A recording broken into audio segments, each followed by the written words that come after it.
Durante o primeiro século da era cristã, Corinto foi uma das principais cidades não somente da Grécia, mas também do mundo. Gregos, judeus e romanos, juntamente com viajantes de todas as terras, apinhavam-se nas suas ruas, intensamente entregues às atividades e aos prazeres. Grande centro comercial, situado com fácil acesso a todas as partes do Império Romano, era um importante lugar para o estabelecimento de monumentos para Deus e sua verdade. Entre os judeus que haviam fixado residência em Corinto, achavam-se Áquila e Priscila, que se distinguiram posteriormente como zelosos obreiros de Cristo. Vindo a conhecer o caráter destas pessoas, Paulo ficou com eles. Logo no princípio do seu trabalho, nesse ponto de sua viagem, Paulo viu de todos os lados sérios obstáculos ao progresso de sua obra. A cidade estava quase inteiramente entregue à idolatria. Os coríntios tinham-se tornado notáveis mesmo entre os pagãos por sua grosseira imoralidade. Decidiu evitar discussões e argumentos elaborados e nada se propor a saber entre os coríntios senão a Jesus e este crucificado. Estava disposto a pregar-lhes, não com palavras persuasivas de sabedoria humana, mas em demonstração de espírito e de poder. Exaltar como Salvador da humanidade aquele que havia encontrado a morte sobre a cruz poderia naturalmente despertar o ridículo e a oposição. Paulo sabia bem como sua mensagem seria considerada tanto pelos judeus como pelos gregos de Corinto.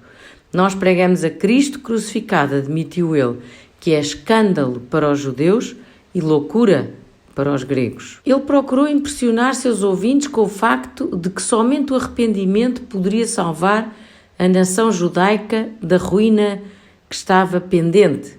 Recriminou-lhes o mundanismo, o amor à posição, títulos e ostentações e seu anormal egoísmo. Mas os judeus de Corinto fecharam os olhos às provas tão claramente apresentadas pelo apóstolo e recusaram-se a atender aos seus apelos. Não houvesse Deus especialmente protegido para que ele pudesse continuar a levar a mensagem do Evangelho aos gentios e eles teriam posto fim à vida do apóstolo. Mas resistindo e blasfemando eles, sacudiu os vestidos e disse-lhes: o vosso sangue seja sobre a vossa cabeça. Eu estou limpo e desde agora parto para os gentios. E saindo dali entrou em casa de um homem chamado Tito Justo, que servia a Deus e cuja casa estava junto da sinagoga. Os obreiros do Evangelho em Corinto reconheceram os terríveis perigos que ameaçavam aqueles por quem estavam trabalhando. E foi com o senso de responsabilidade que sobre eles repousava que apresentaram a verdade como é em Jesus. Límpida, clara e decidida foi a sua mensagem. Um cheiro de vida para a vida ou de morte para a morte. E não apenas em suas palavras, mas na sua vida diária era o Evangelho mostrado.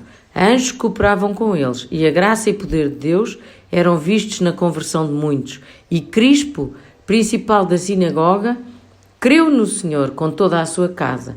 E muitos dos coríntios, ouvindo, creram e foram batizados. O ódio com que os judeus haviam sempre olhado os apóstolos foi então intensificado. A conversão e o batismo de Crispo tiveram o efeito de exasperar em vez de convencer esses obstinados oponentes. Não podiam apresentar argumentos que refutassem a pregação de Paulo.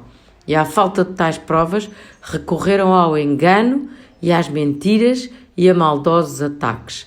A depravação que testemunhou entre os gentios e o desdém e insultos recebidos dos judeus produziram-lhe grande angústia de espírito. Duvidou da sabedoria de procurar estabelecer uma igreja com o material que ali se encontrava. Como estivessem a planear deixar a cidade para ir a um campo mais promissor e buscasse fervorosamente compreender o seu dever, Deus apareceu-lhe em visão e disse: não temas, mas fala, não te cales, porque eu sou contigo e ninguém lançará a mão de ti para te fazer mal, pois tenho muito povo nesta cidade.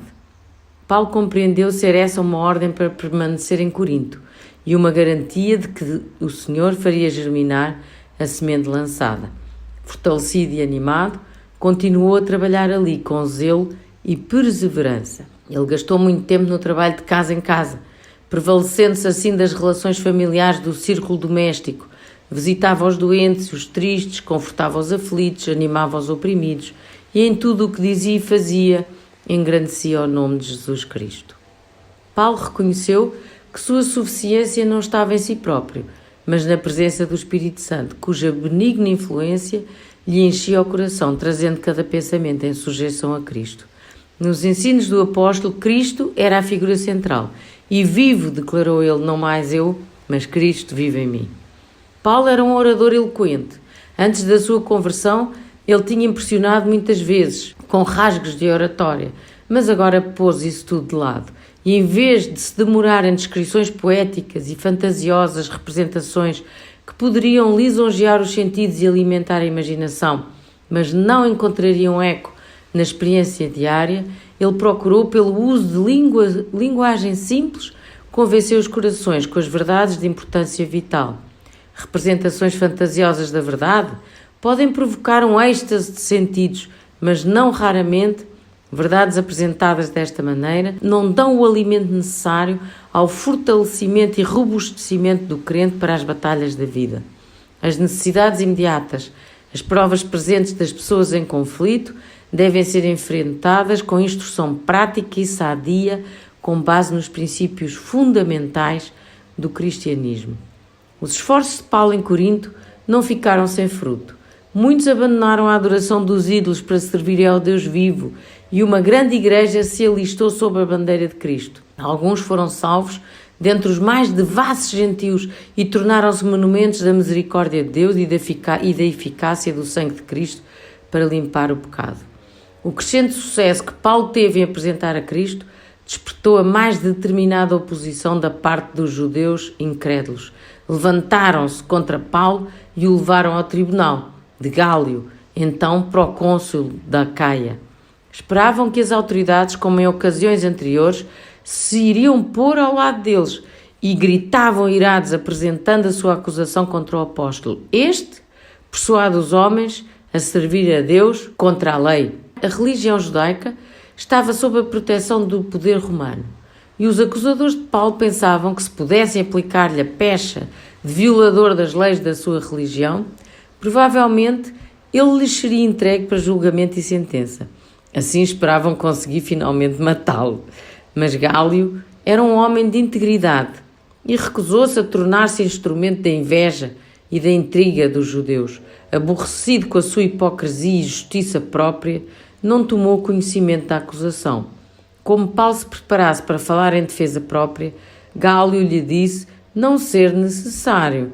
Então, voltando-se para os irados acusadores, disse: se houvesse aos judeus algum agravo ou crime enorme, com razão vos sofreria, mas se a questão é de palavras e de nomes, e da lei que é entre vós há, vede vós mesmos, porque eu não quero ser juiz dessas coisas.